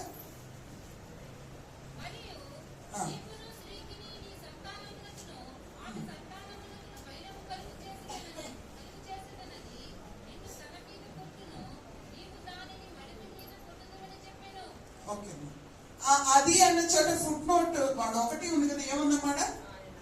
ఆయన. ఇక్కడ ఎవరి ఆయన మీరు చెప్తారా? ఎవరు ఊహిస్తారా? వెరీ గుడ్ బ్రదర్, యేసుక్రీస్తు. క్రిస్మస్ ఇక్కడే ఉంది ఈ వాక్యంలో, గుడ్ ఫ్రైడే ఈ వాక్యంలో ఉంది. ఏమంట? సర్పం తల చిత్త కొట్టేది ఎవరు? యేసుక్రీస్తు. మడి మీద చీల అంటే మీరు గుర్తుకు రావాలి, సిలువు గుర్తొచ్చేయాలి. అక్కడ ఆవిడ సిలువు మార్క్ వేసుకోండి, క్రాస్ పెట్టుకోండి. 3వ అధ్యాయంలో వచ్చిన పాపానికి పరిష్కారం కూడా దేవుడు అక్కడే చూపించేశాడు. ఈరోజు ఏ అర్హత లేని మనల్ని రక్షించడానికి యేసుక్రీస్తు మానవ రూపంలో మన కొరకు వచ్చి మనల్ని, మన పాత జీవితాన్ని, మన రోత జీవితాన్ని మార్చి మన జీవితాన్ని క్రొత్తగా చేశాడు. ఇప్పుడు ఏంటి మన జీవితం? ఒకప్పుడు ఏంటి? మనం దేవునికి శత్రువులు, ఇప్పుడు మిత్రుడు. నా చిరకాల మిత్రుడు అంట యేసు ప్రభు. మనల్ని ఏమంటారు? ఫ్రెండ్ అంటాడా? సహోదరులు అంటాడా? ఒకప్పుడు మన పాపానికి దాసులం, ఇప్పుడు ఎవరము? దేవునికి, యేసుక్రీస్తుకి స్నేహితులం, ఆయనకి సహోదరులం, దేవుని కుమారులు కుమార్తెలం, పరలోక రాజ్య వారసులం, నిత్య జీవానికి వారసులం. పరలోకంలో ఆయన కుడి పార్శ్వంలో కూర్చుండబెట్టే గొప్ప భాగ్యం యేసుక్రీస్తు ప్రభువుల వారు మనకు అనుగ్రహించారు. ఇది కొత్త స్థితి. మరి ఆ కొత్త స్థితికి పాత స్థితికి మధ్యలో ఉన్నటువంటి వ్యత్యాసం మీకు అర్థమైందని అనుకుంటున్నాను. మరి నూతన సృష్టి అంటే అది కూడా మనం ఆలోచిద్దాం. మన స్థితిని దేవుడు మార్చేశాడు. ఆయన ఇప్పుడు ఎలా చూస్తున్నాడు మనల్ని? ఆయన సంతానంగా చూస్తున్నాడు. మనకు ఆయన కుమారులు కుమార్తెలకు అధికారము ఆయన అనుగ్రహించినాడు. అవునా? అయితే మళ్ళీ ఆయన చేసిన నూతన కార్యాలు ఏంటి? యెహెజ్కేలు 11:19 ఒకసారి చూస్తారా? యెహెజ్కేలు 11:19. యెహెజ్కేలు 11:19. వారు నా కట్టడలను నా విధులను అనుసరించి గైకొన్నట్లు నేను వారి శరీరంలో నుండి రాతి గుండెని తీసివేసి వారికి మాంసపు గుండెనిచ్చి వారికి ఏక మనస్సు కలుగజేసి వారి యొక్క నూతన ఆత్మ దేవుడు ఏం చేస్తాడంట? దేవుని కట్టడలు విధులు అనుసరించి కానీ మనం నడుచుకుంటే మన శరీరంలో ఉన్న రాతి గుండెని తీసివేసి మనకేమిస్తాడంట? మాంసపు గుండె ఇస్తాడంట. ఇచ్చి ఏక మనసు కలగజేసి నూతన ఆత్మను మనకిస్తాడు. ఏసే మార్గం, జీవం, సత్యం. మన యోహాను సువార్త 14 మనకు బాగా తెలుసు. యూటర్న్. అంతకుముందు పాపపు మార్గంలో వెళ్తూ ఉన్న మానవుడు విశాలమైనటువంటి పాప మార్గంలో అడుగుపెట్టి, ఎవడు మానవుడు విశాలమైనటువంటి పాప మార్గంలో అడుగుపెట్టి ఇరుకైన నరకంలోకి వెళ్ళేవాడు. ఇప్పుడు దేవుడు ఏం చేశాడు? ఇరుకైనటువంటి మార్గమైనటువంటి యేసుక్రీస్తు అనే మార్గంలోకి అడుగుపెట్టి విశాలమైన పరలోక రాజ్యానికి వెళ్ళడానికి మార్గమే నిలిచాడు. ఎప్పుడైతే ఆయన కట్టడలు, ఆయన ఆజ్ఞలు గైకొంటాడో మానవునికి నూతన ఆత్మనిస్తాడు. కఠినమైన బండబారిన హృదయాన్ని తీసివేసి మాంసపు హృదయము, మెత్తటి మాంసపు హృదయాన్ని ఆయన మనకు అనుగ్రహిస్తాడు. ఇప్పుడు అందరికీ కూడా కొత్త వాగ్దానాలు తీసుకొని ఉంటారు. నూతన సంవత్సర వాగ్దానాలు. అవునా?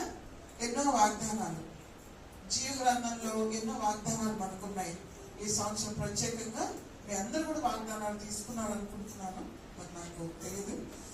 అయితే ఈ నూతన సంవత్సరంలో నూతన విషయాలు మనలో ఏముండాలని దేవుడు కోరుకుంటున్నాడో కొన్ని విషయాలు మీ ముందు పెట్టి నేను ముగించుకుంటాను. నూతన హృదయం. మన నూతన సృష్టిగా మారాలంటే ఇప్పుడు మన హృదయం ఎలా ఉండాలి? నూతన హృదయంగా ఉండాలా? నూతనం అంటే ఏంటి? ఫ్రెష్. నూతన సంవత్సర శుభాకాంక్షలు. అంతే కదా, నూతనం అన్నమాట. సో నూతన హృదయం కావాలి. యెహెజ్కేలు 36:26 మనకి దేవుడు నూతనమైన హృదయాన్ని ఇస్తాడంట. యెహెజ్కేలు 36:26 నూతన హృదయం మీకు ఇచ్చేదను, నూతన స్వభావము మీకు కలుగజేసేదను, రాతి గుడ్డలో నుండి తీసివేసి మాంసపు గుడ్డ మీకు ఇచ్చేదను. చాలా ఇంకొక ఒకటి కూడా కీర్తన 51:10 కొంచెం కీర్తన 51:10 దేవా దేవా, నా యందు శుద్ధ హృదయం కలుగజేయము, నా అంతరంగములో స్థిరమైన మనస్సును నూతనముగా పుట్టించుము. స్థిరమైన మనస్సు నూతనంగా పుట్టించాలంట. ఎందుకంటే స్థిరమైన మనస్సు కావాలి. ఒక్కటి గుర్తుపెట్టుకోండి, మన ఆత్మ ఎప్పుడైతే యేసుక్రీస్తుని సొంత రక్షకుడిగా అంగీకరించామో మన ఆత్మ రక్షింపబడింది. కానీ ఈ శరీరము ప్రతిరోజు రక్షణ పొందుకోవాల్సిందే.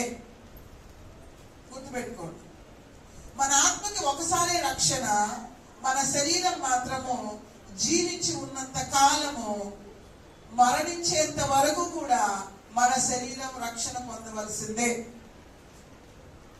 అర్థమైందా? కారణం ఏంటంటే ఆత్మ దేవుని నుంచి అనుగ్రహించబడింది, ఈ ఆత్మ రక్షింపబడింది. ఈ శరీరము మట్టిలో నుంచి సృజింపబడింది. ఈ శరీరం ఎంతసేపు ఏం కోరుకుంటుందంటే శరీరాశ, నేత్రాశ, జీవపు డంబాన్ని కోరుకుంటుంది. మరి ఈ శరీరాన్ని నియంత్రించుకోవాలంటే మనకి ఏ మనసు కావాలి? స్థిరమైన మనస్సు కావాలి. మరి దావీదు 51:10 ఆయన ఏమడుగుతున్నాడంటే, దేవా నాకు స్థిరమైన మనసు ఇవ్వవా. ఎందుకు అడుగుతున్నాడు? దావీదు ఆయన పాపంలో పడిపోకుండా ఆయన స్థిరమైన మనసు కావాలని దేవుని దగ్గర అడుగుతున్నాడు. మరి మనం అడగాల? అయ్యో నేను ఏ పాపం చేయలేదండి అని అనడానికి వీలు లేదు. ఈ లోకంలో ఉన్నప్పుడు, ఈ శరీరంలో ఉన్నప్పుడు మనిషికి పాపం చేసే అవకాశాలు చాలానే ఉన్నాయి. పాపం చేయకుండా దేవుని కొరకు యథార్థంగా బ్రతకాలి అని అంటే ఈ ప్రార్థన మీరు చేయాల్సిందే. 51:10 దావీదు అడిగినట్టుగా, అయ్యా నువ్వు నాకు నూతన హృదయాన్ని ఇచ్చావు కదా, మరి నాకు స్థిరమైన మనసు కానీ నాకు ఇచ్చినట్లయితే నేను పాపంలో పడిపోకుండా నీ కొరకు నీ సాక్షిగా నిలబడి అనేకులకు మాదిరిగా ఉండడానికి సహాయం చేయి ప్రభు అని మనం దేవుని దగ్గర ఎంతైనా ప్రార్థించవలసిన వారంగా మనం ఉన్నాం. ఇంకోటి, తీతుకు రాసిన పత్రిక 3:5 తీయండి. తీతుకు రాసిన పత్రిక 3:5 తీతుకు రాసిన పత్రిక 3 నీతిని అనుసరించి చేసిన క్రియల మూలముగా కాక తన కనికరము చెప్పుననే పునర్జన్మ సంబంధమైన స్నానము ద్వారాను పరిశుద్ధాత్మ మనకు నూతన స్వభావం కలిగించడం ద్వారా మనలను రక్షించను. ఇక్కడ నూతన స్వభావాన్ని కాడ అండర్లైన్ చేసుకోండి అమ్మా. ఇందాక మనం ఏం చూసాం? నూతన హృదయం, స్థిరమైన మనసు. ఇప్పుడు నూతన స్వభావం. ఈ నూతన స్వభావం వాస్తవంగా మనం విశ్వాసులకు ఎలా ఎంచబడతాం? అబ్రహాము దేవుడు నమ్మిన గనుక, మరి మనము కూడా దేవుడు నమ్మాం గనుక మనం కూడా నీతిమంతులుగా ఎంచబడ్డాం. క్రియల ద్వారా జరిగిందా? ఇందాక మనం చదువుకున్నాం. మన క్రియల వల్ల కాదు. ఎఫ్ఎసీయులకు రాసిన పత్రికలు, ఇది దేవుడిచ్చిన వరమే రక్షణ. అయితే క్రియలు మనం చేయాల్సిందే. మనము రక్షింపబడిన తర్వాత, నీతిమంతుడుగా మనం మారిన తర్వాత మనము దేవుని కొరకు క్రియారూపంలో మనం చేయాల్సిందే. ఉదాహరణకి జక్కయ్య ఇంటికి యేసు ప్రభు వచ్చినప్పుడు జక్కయ్య ఏం చేశాడు? ఆయన మార్చుకున్నాడు తన జీవితాన్ని. క్రియల్లో ఆయన ఎప్పుడైతే లంచంగా తీసుకున్న డబ్బుని తిరిగి ఇచ్చేసి అక్కడ దేవుని సన్నిధిలో ఆయన యొక్క మార్పుని చూపించాడో, ఏమన్నాడు యేసు ప్రభు? నేడు ఇతను అబ్రహాం కుమారుడే, నీ ఇంటికి రక్షణ వచ్చిందని. కాబట్టి మన జీవితం కూడా ఎలా ఉండాలి అని అంటే నూతన స్వభావం అనేది చాలా మారిపోయేవరా. లాస్ట్ ఇయర్కి చాలా నువ్వు చేంజ్ వచ్చేసింది నీలో. అప్పుడంత కోపం ఇప్పుడు రావట్లేదు. అప్పుడు నీకు ఊరికే కోపం వచ్చేది, ఇప్పుడు చాలా మారావు. ఇప్పుడు బాగా అర్థం చేసుకుంటున్నావు. మీ ఇంట్లో మీ ఫ్యామిలీ కావచ్చు, మీ నైబర్స్ కావచ్చు, మీ ఫ్రెండ్స్ కావచ్చు, మీలోని మార్పును వారు చూడాలి. కాబట్టి నూతనమైనటువంటి స్వభావాన్ని దేవుని సన్నిధిలో మనం కోరుకున్నప్పుడే మనం నూతన సృష్టిగా మారుతాం. యెషయా 40:31. కొంచెం ఏమనుకోకండి, ఈరోజు చాలా వాక్యాలు మనం చూడవలసిన వారమే ఉన్నాం. దయచేసి అర్థం చేసుకోండి. ఎక్కువ వాక్యాలు తినిపిస్తున్నానని అయితే తిట్టుకోవద్దు ప్లీజ్. చాలా నూతన బలం. మా మొదట ఏం చూసాం? నూతన హృదయం. మీకు నోట్స్ రాసుకునే అలవాటు ఎవరికి లేనట్టుంది, కానీ నోట్స్ రాసుకునే అలవాటు ఉంటే చాలా మంచిదమ్మా. ఇక్కడ అయిపోయిన తర్వాత మీరు వాక్యం ఎవరికైనా రాయడం వచ్చిన వాళ్ళు నోట్స్ పెట్టుకొని మీరు రాసుకుంటే మీరు మరలా కూడా దాన్ని ఒకసారి చదువుకున్నప్పుడు మీరు మీ పిల్లలకి నేర్పించగలుగుతారు. మీరు బలపరచబడతారు, మీరు మీ పిల్లలకి నేర్పించబడతారు. దయచేసి ఇప్పుడు నేననే కాదండి, తర్వాత కూడా మీరు ప్రతి ఆదివారం ఇక్కడ నిలబడి దేవుని సేవకుడు ఎంతో ప్రయాసపడి దేవుని మాటలు తీసుకొని మీ మధ్యకి వచ్చినప్పుడు రాయగలిగిన వాళ్ళు ఎవరైనా సరే పాయింట్స్ నోట్ చేసుకొని రాసుకోవడం అనేది చాలా ఇంపార్టెంట్. ఎందుకంటే ఒక రోజు రాబోతుంది, దేవుని వాక్యము కరువు కాబోతుంది. దేవుని యొక్క సత్యవాక్యం మీ గుండెల్లో రాసుకోవాలి. మీరు చిన్నప్పుడు మీకు అందరికీ తెలుసు అనుకుంటా, పిల్లలు ఏదైనా చూడకుండా చెప్పిన తర్వాత ఒకసారి చూడకుండా రాసి చూపిరని అడుగుతారు. ఎందుకమ్మా చూడకుండా రాసి చూపిమనేది? ఒక్కసారి రాస్తే అది వారి మనసులో స్థిరంగా గుర్తుండిపోతుంది. ఈరోజు మీరు విన్న మాటలు మీరు ఒకసారి పేపర్లో రాసుకుంటే అది మీ హృదయ పలకల మీద రిజిస్టర్ అవుతుంది. ఈ వాక్యం మిమ్మల్ని బలపరచాలి. ఈ 2026 సంవత్సరం మిమ్మల్ని నూతన పరచబడాలి. మీ సంఘంలో కొన్ని మార్పులు రావాలి. మీలో ఆత్మీయ జీవితంలో ఎదగాలి. దేవుడు కోరుకున్న స్వారూప్యంలోకి మీరు మారాలి. నూతన సృష్టిగా తయారవ్వాలి. దేవుడు అంత గొప్ప దేవుడు మన కొరకు ఈ లోకానికి అంత అల్పమైనటువంటి మానవుడిగా అంత తగ్గించుకొని వచ్చి నీ కొరకు నా కొరకు ప్రాణం పెడితే ఈ జీవితంలో ఆయన కోరుకున్నట్టుగా ఆయన ఏమడిగాడమ్మా? మనల్ని ఏమన్నా డబ్బులు అడిగాడా? ఏమన్నా ఇంకేదన్నా మొక్కుబళ్ళు అడిగాడా? ఏమి అడగల. పాపంతో నిండి ఉన్న నీ హృదయాన్ని కానీ ఆయనకి ఇస్తే ఆయన యొక్క ప్రేమతో నింపబడిన హృదయాన్ని నీకు ఇస్తాడు. నీ మంచి హృదయం ఆయన అడగట్లా, చెడిపోయిన హృదయం ఆయన అడుగుతున్నాడు. ఎందుకంటే బాగు చేయడానికి. ఈరోజు ఆయన కోరుకుంటున్నాడు మిమ్మల్ని. ఏం కోరుకుంటున్నాడంటే మీ హృదయాన్ని నూతన హృదయంగా మార్చుకోమంటున్నాడు. మీ హృదయం నూతన స్వభావం కలిగిన హృదయంగా మార్చుకోమంటున్నాడు. అంతేకాదు నూతన బలం. ఇప్పుడు దేవుని కొరకు ఎదురు చూచేవారు నూతన బలాన్ని పొందుతారు. నేను ఒక 2-3 years బ్యాక్ అనుకుంటాను, ఒక సిస్టర్ 3 పిల్లలు ఉన్నారు. క్రిస్మస్ రోజు 3 పిల్లలు చనిపోయారు. ఆవిడ సమాధి దగ్గర నిలబడి ఆ 3 ఒకే రోజు చనిపోయారు. ఆ సమాధి దగ్గర నిలబడి ఆవిడ దేవుణ్ణి ఆరాధిస్తుంటే నా గుండె ద్రవించిపోయింది. 3 పిల్లలు ఒక్కసారి కోల్పోయిన ఆ తల్లి, ఆమె గుండె ఎంత వేదన ఉంటుందో చూడండి అమ్మా. 3 ఒకేసారి చనిపోయారు ప్రమాదంలో. ఇలాంటివి ఎన్నో ఇన్సిడెంట్లు మీరు చూసే ఉంటారు. ఆమె ఆరాధించింది అక్కడే నిలబడి. ఎలా ఈమెకి ఇంత ధైర్యము, ఏంటి ఈమె బలం? స్వప్నాయకుడు గారని మీరు వినుంటారు. మరి ఆవిడ కూడా మంచి దైవ సేవకురాలు. ఆమె భర్త చనిపోయినప్పుడు ఆ శవం దగ్గర నిలబడి ఆవిడ ఆరాధిస్తుంటే ఆమె ధైర్యాన్ని, ఆమెలో ఉన్నటువంటి దేవుని పట్ల ఉన్నటువంటి అచంచలమైన విశ్వాసాన్ని చూసి నిజంగా దేవుని నేను గణపరచుకుని ఉండలేకపోయాను. ఏంటి, దేవుని కొరకు ఎదురు చూచువారు బలం పొందుతారంట. పక్షిరాజుని పోలుస్తారు. ఎందుకంటే పక్షిరాజు అంటే తెలుసు మీకు, గ్రద్ద తెలుసు కదా. గ్రద్దకి వృద్ధాప్యం లేని ఏదైనా పక్షి ఉందంటే గ్రద్దే. తెలుసా మీకు? గ్రద్దకి ఎప్పుడు వృద్ధాప్యం రాదు. గ్రద్ద తన శరీరము బలహీనమయ్యేటప్పుడు ఏం చేస్తుందంటే కొండల మారుమూల ప్రాంతంలో ఉండి తన ముక్కు రెక్కలతో తన ఈకలన్నీ పీక్కునేసి, ఆ ముక్కు ఉంటుంది కదా, తను కూడా బండకేసి బాగా సాదుకునేసి ఒక మూలపై ఉంటుందంట. కొద్ది కాలం ఎదురు చూస్తుంది, మళ్ళా కొత్త రెక్కలు కొత్త ముక్కు వచ్చి మళ్ళీ నూతన బలాన్ని పొందుకొని ఎగురుకుంటా మళ్ళా వెళ్తుంది. నూతన బలం మనకి ఎక్కడి నుంచి వస్తుంది అంటే దేవుని దగ్గర నుంచి వస్తుంది.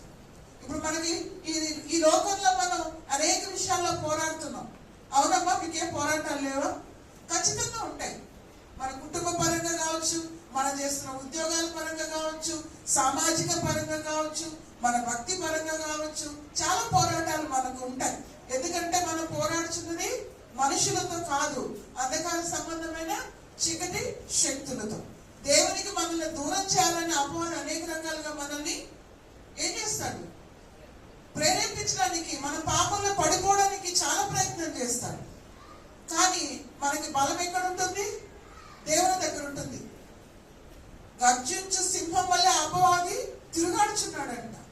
మన దేవుడు ఎవరు? యూదా గోత్రపు సింహం.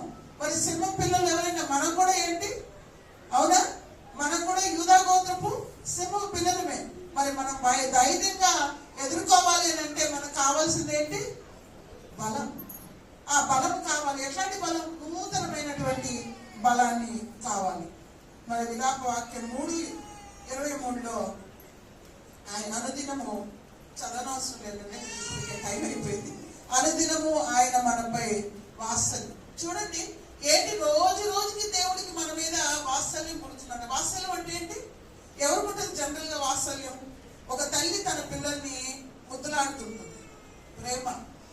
తన గర్భంలోంచి జన్మించినటువంటి బిడ్డల్ని ఎంతో ప్రేమగా ముద్దాడుతూ ఉంటుంది. ఆయన తన అరచేతులతో మనల్ని చెక్కున్నాడు. ఆయన మనల్ని ప్రేమించాడు. ఎంతగా ప్రేమించాడంటే మన కోసం ప్రాణం పెట్టేంతగా ప్రేమించాడు. ప్రపంచంలో ఎవరైనా ఇలా ప్రేమించగలరా? ఎవరు ప్రేమించలేరు. అంత ప్రేమించే దేవుడు అనుదినము మనకు నూతనమైన వాత్సల్యం మన మీద పుట్టుచుంటుందంట.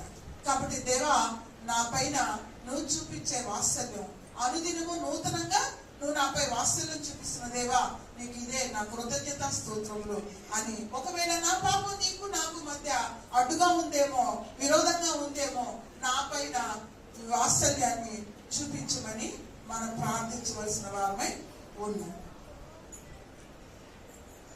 కొలసి 3:10 ఒకసారి చూస్తారా? కొలసి 3:10.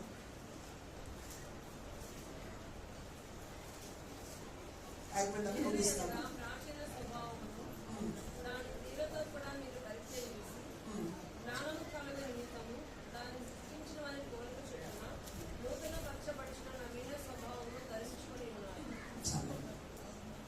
ఇక్కడ నవీన స్వభావం అంటే ఇందాక మనము నూతన స్వభావం విన్నాము, ఇప్పుడు నవీన స్వభావం. ఇక్కడ మీకు ఒక 3 వ్యక్తుల్ని జ్ఞాపకం చేస్తాం. మీరు యాకోబు అందరికీ తెలుసు కదా. యాకోబుని ఏమంటారు? మోసగాడు అంటారు. అవునా? యాకోబు పేరు ఏమంటారు? యాకోబుని మోసగాడు. కానీ లోకము యాకోబుని మోసగాడుగా చూస్తుంది, కానీ దేవుడు ఎలా చూస్తున్నాడు తెలుసా? ఇజ్రాయేలుగా చూస్తున్నాడు. ఇజ్రాయేలుగా యాకోబు నీ దేవుడు చూశాడు. 20 సంవత్సరాలు మోసగాడిగా ఉన్నప్పటికీ కూడా దేవునితో పెరిగిరాడి ఆ తొడ తుంటి కంకణాన్ని కోల్పోయి ఇజ్రాయేలుగా మారాడు. దేవుడు అబ్రహాము, ఇస్సాకు, యాకోబు దేవుడని పిలిపించుకోవడానికి ఆయన ఇష్టపడ్డాడు. ఆయన ఇజ్రాయేలుగా అంటే గర్భంలో ఉన్నప్పుడే ఆయన ప్రామిస్ చేశాడు. ఏమని? నేను ఏసావుని ద్వేషించాను, యాకోబుని ప్రేమించాను. పెద్దవాడు చిన్నవాడికి దాసుడగుతాడు. అంటే యాకోబు జనాలందరికీ చూసే వాళ్ళకి మోసగాడిగా కనిపించినప్పటికీ కూడా ఆయన ఇజ్రాయేల్గా దేవుడు చూశాడు. కొద్ది కాలమే మోసగాడిగా ఒకవేళ ఉండొచ్చేమో కానీ మళ్ళా ఎవరిని మోసం చేయలేదు. ఇజ్రాయేల్గా మారి ఈ రోజుకి చరిత్రలో ఇజ్రాయేల్ దేశంగా నిలబడిపోయాడు. నవీన స్వభావము మన చరిత్ర సృష్టించేలా చేస్తుంది. రాహాబు ఎంతమంది తెలుసు? రాహాబు చరిత్ర మీకు తెలిసే ఉంటుంది. ఎవరు రాహాబు? వేశ్య. వేశ్యైన రాహాబు ఆమె ఎప్పుడైతే మనసు మార్చుకుందో, దేవుణ్ణి ఆమె అంగీకరించిందో, ఆమె ఏమైందంటే 2 కార్యాలు ఆమె జీవితంలో జరిగింది. హెబ్రీయులు రాసిన పత్రిక 11వ అధ్యాయంలో విశ్వాసుల వీర వనిత లిస్టులో ఆమె ఉంది. అంతేకాదు మత్తయి సువార్త 1వ అధ్యాయంలో యేసుక్రీస్తు వంశావళిలో బోయాజు తల్లిగా రాహాబు ఉంది. ఆమె ఒక వేశ్యగా. ఎప్పుడైతే జీవితం మార్చుకుందో ఆమె యొక్క స్థితి మారిపోయింది. యూటర్న్ పౌలు తెలుసు మీ అందరికీ. సౌలు ఏమయ్యాడు? పౌలుగా మారిపోయాడు. హింసకుడు, దూషకుడు, హానికరుడు, హంతకుడైనటువంటి నేను ప్రథమ పాపిని అంటాడు. అటువంటి వాడు చివరికి ఏ అపోస్తలుడు కూడా ఆయన చేసినంత సేవ చేయలేదు. ఏ అపోస్తలుడు కూడా ఆయన పడిన బాధలు పడలేదు. అంత శిక్షణ అనుభవించి దేవుని కొరకు జీవించి ఈరోజు శ్రేష్టమైనటువంటి అనేక జీవగ్రంథపు సత్యాలు లేఖనాల ద్వారా మనకు బయలుపరిచాం. కాబట్టి మనకు నవీన స్వభావాన్ని కోరుకోవాలి. అమ్మ ఒకసారి గుర్తు చేస్తున్నామా? నూతనమైన హృదయం. నూతనమైన హృదయం కావాలంటే మనకి ఏముండాలి? స్థిరమైన మనస్సు, నూతనమైన స్వభావం, నూతనమైన బలం, నూతనమైన వాత్సల్యం దేవుడి నుంచి కోరుకోవాలి. నవీన స్వభావం కావాలి. అయితే ఎప్పుడైతే మీరు మార్పు చెందుతారో దేవుడు మనల్ని చీకటిలో నుంచి ఆశ్చర్యకరమైన తన వెలుగులోనికి రాజులైన యాజక సమూహంగా, ఆయన సొత్తైన ప్రజలుగా ఆయన మనల్ని ఏర్పాటు. ఇప్పుడు మనల్ని ఏమని పిలుస్తున్నాడు? రాజులు అంటారు, యాజకులు అంటారు. మరి ఇప్పుడు నూతన సృష్టి అంటే ఏంటో తెలుసా? మన ప్రకటన గ్రంథంలో మనకు క్లియర్ గా ఉంటుంది కదా. ప్రకటన గ్రంథంలో నేను చెప్పేస్తాను. ఆయన ఏం చేస్తాడంట? ఎప్పుడైతే పాపముల చేత అపరాధం చేత చచ్చిన స్థితిలో ఉన్నామో, ఈ రోజు యేసుక్రీస్తు శిలువ ద్వారా మనల్ని మన పాప పరిహార నిమిత్తం ఆయన బలి అయ్యాడో మనకి ఇప్పుడు రక్షణ వచ్చింది. తండ్రి అయిన దేవుని సింహాసనం ఎదుట నిష్కలంకంగా, నిర్దోషంగా మనల్ని నిలబెడతాడు. దేవుడిచ్చే జీవ కిరీటాన్ని మనం పొందుకుంటాం. నూతన సృష్టికి వచ్చే బహుమానాలు. అంతేకాదు నూతనమైన యెరూషలేము పరలోక పట్టణంలో శాశ్వతంగా యుగాలు శాశ్వతంగా జీవిస్తాం. కొత్త భూమి, కొత్త ఆకాశం. మనకందరికీ కూడా కొత్త పేర్లు వస్తాయి. ఇక్కడ మన నొసల మీద కొత్త పేరు రాయబడుతుంది. మనమందరం ఎవరి పోలికలోకి మారుతాం తెలుసా? దేవుని యొక్క పోలికలోకి మారుతాం. ఏదైనా తోటలో కోల్పోయినటువంటి దేవుని యొక్క స్వరూపాన్ని, ఏదైనా తోటలో ఆదికాండంలో ఉంటుంది కదా, మనము మన పోలిక చొప్పున మన స్వరూపంలో నరుని చేయడం రండి అనే మాట అక్కడ ఏదైనా తోటలో మానవుడు దాన్ని పాడు చేసినప్పటికీ దేవుడు విడిచిపెట్టలేదు కూడా. కానీ ఆయన వెంటే ఉంటూ, ఆయన కాపాడుకుంటూ మనల్ని ఎక్కడ తీసుకెళ్తాడంట? పరలోక సింహాసనంలా తీసుకెళ్తాడు. అక్కడ మనకు నూతనమైనటువంటి కార్యాలు, నిజమైన దేవుని యొక్క సత్యాలు, దేవునితో నిత్య ఆనందాన్ని. దుఃఖం ఉంటుందా? కన్నీరు ఉంటుందా? వేదన ఉంటుందా? ఉండదు. ఇప్పుడు మరి మీరు నూతన సృష్టి అయినా మరి ఈ లోక మర్యాద అనుసరింపుగా ఉత్తమ అనుకూలము సంపూర్ణమైన దేవుని చిత్తం మీద పరీక్షించి మనస్సు మారి నూతన పరచబడి రూపాంతరం చెందుతారా?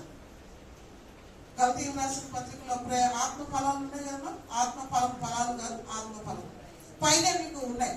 సమయం లేదు, నాకు మీకు అందరూ తెలిసిన విషయం కాదు చెప్తున్నా. చూస్తారా? ఒకసారి చూసి ముగించేస్తుంది. గలతీయులు రాసిన పత్రిక ఒకసారి. గలతీ అక్కడ ఎఫ్ఎఫీ ముందే ఉంది కదా. ప్రేమ, సంతోషం, సమాధానం, దీర్ఘశాంతం, దయాళుత్వం, మంచితనం, విశ్వాసం, ఆశ నిగ్రహం. అందరూ దయచేసి వీటిని బైహార్ట్ చేయండి. బైహార్ట్ చేస్తే మీ పిల్లలకి నేర్పించండి. మీ పిల్లలకి నేర్పించి మీరు మనం చదివింది 22 ఆత్మఫలం, పైన 19 కూడా చూసేద్దాము. పైన శరీర కార్యాలు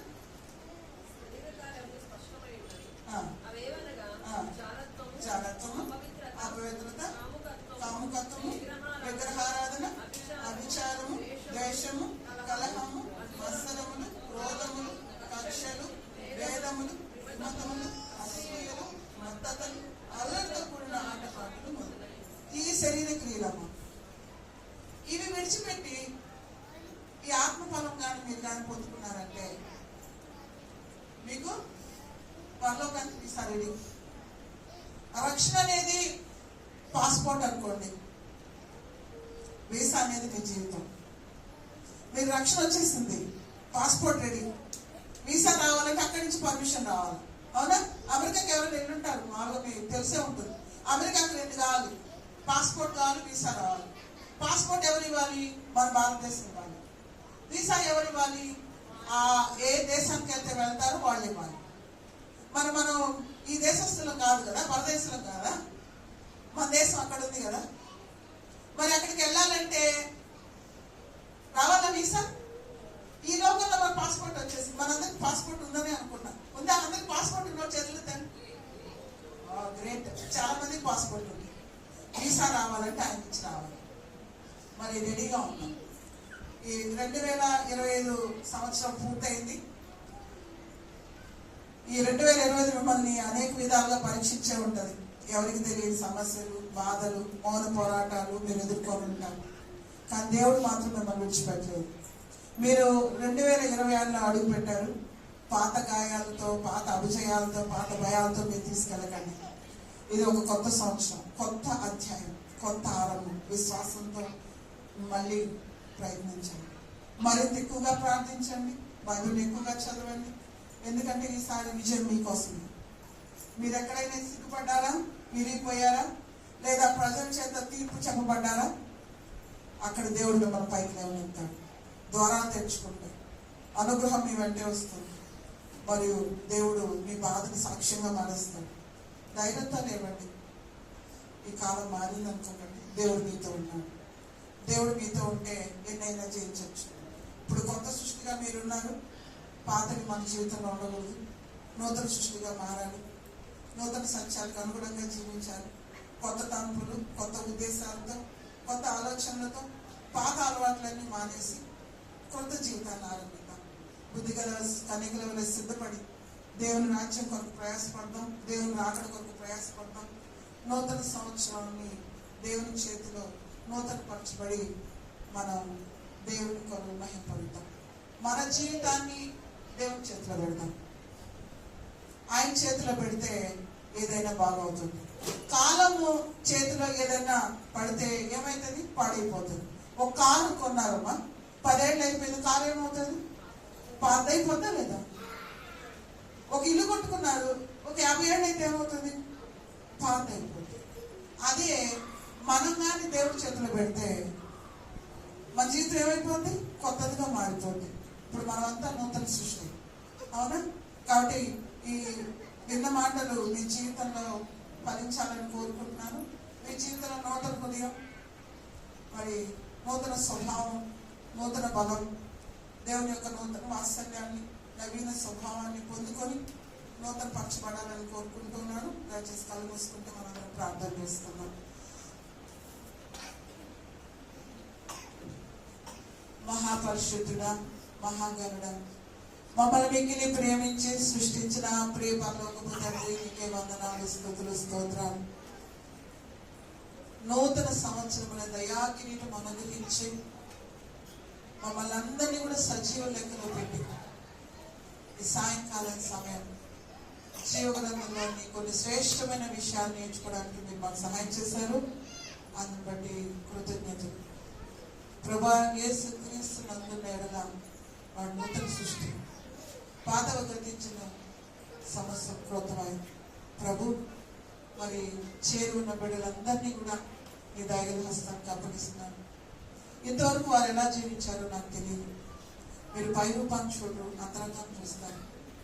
అయితే ఈ సంవత్సరం మొదలుకొని ఈ వాక్యం విన్న ప్రతి బిడ్డల జీవితం కూడా నూతన పరచబడాలని, నూతన స్వభావాన్ని, నూతన జీవితాన్ని, నూతనమైన బలాన్ని, నూతనమైన హృదయాన్ని, మరి నూతనమైనటువంటి అన్ని స్వభావాన్ని పొందుకొని నీ నామానికి మహిమకరంగా జీవించాలని, మీరు ఆకడ కొరకు సిద్ధపడాలని, ముఖ్యంగా ప్రతి ఒక్కరు కూడా వాక్యంలో బలపడాలని కోరుకుంటూ చేరున్న ప్రతి బిడ్డని దీవించి ఆశీర్వదించమని మీ దయగల హస్తానికి అప్పగిస్తున్నాను. ప్రతి కుటుంబం 30 60 100 ఫలింపచేయండి అయ్యా. ఈ సంఘం గతంలో నేను వచ్చినప్పటికి ఇప్పటికీ గొప్ప మార్పులు మీరు చూపించండి. ఈ సంఘాన్ని దీవించండి. అనేక మంది ఆత్మలతో ఈ సంఘాన్ని నింపండి. ఈ సంఘ పరిచయం చేస్తున్న సేవకుల్ని అయ్యా, ఆ దంపతుల్ని మీరు ప్రత్యేకంగా మీ దయగల హస్తానికి అప్పగిస్తున్నారు. బిడ్డల్ని మీరెన్నంతల ఆత్మతో అభిషేకించి మీ పరిచయంలో వాడుకోండి. ఈ చుట్టుపక్కల ప్రాంత ప్రజలకి సత్య సువార్త చేరులాగిన, ఏ ఆత్మ నశించడం మీకు ఇష్టం లేదు కదా ప్రభు. ప్రతి ఒక్కరూ మీ సన్నిధికి వచ్చి బలపడలాగా సహాయం చేయండి, రక్షణ పొందలాగా సహాయం చేయండి ప్రభా.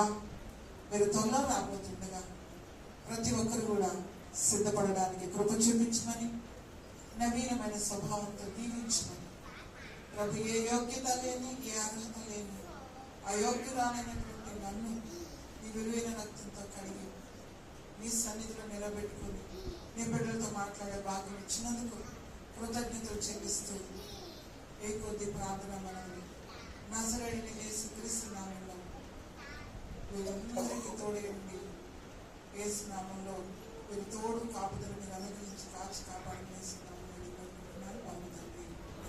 ఆమేన్. Praise the lord. God bless you. మీ అందరికీ మరొకసారి నూతన సంవత్సర శుభాకాంక్షలు.